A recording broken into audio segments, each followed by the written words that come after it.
पनवेल, नवी मुंबई, रायगड परिसरातील बातम्या पाहण्यासाठी आमच्या मी साक्षीदार या यूट्यूब चॅनलला सबस्क्राईब करा.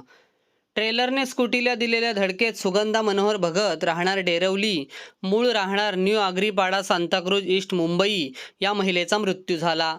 या अपघाताप्रकरणी ट्रेलर क्रमांक MS46 CY 7677 वरील चालक सुनील सिद्धेश्वर चव्हाण यांच्या विरोधात पनवेल शहर पोलीस ठाण्यात 24 जून रोजी गुन्हा दाखल करण्यात आला. आईकृपा ढाबाजवळ डेरवली आणि कोळखेमधील कट, पुणे पनवेल जुना हायवे रोडवर पनवेल फर्निचर हाऊस समोर स्कूटी क्रमांक MS02 GR 0064 वरून सुगंधा मनोहर भगत वय 35 या जात होत्या. यावेळी ट्रेलर क्रमांक MS46 CY 7677 वरील चालकाने त्याचे वाहन भरधाव वेगाने चालवले आणि स्कूटीला पाठीमागून ठोकर मारली. या अपघातात सुगंधा भगत या जमिनीवर खाली पडल्या आणि त्यांच्या डोक्यावरून चाक गेल्याने त्यांचा मृत्यू झाला. या घटनेची माहिती मिळाल्यानंतर पनवेल शहर पोलीस घटनास्थळी दाखल झाले. आरोपी विरोधात गुन्हा दाखल करण्यात आला असून पोलीस अधिक तपास करत आहेत.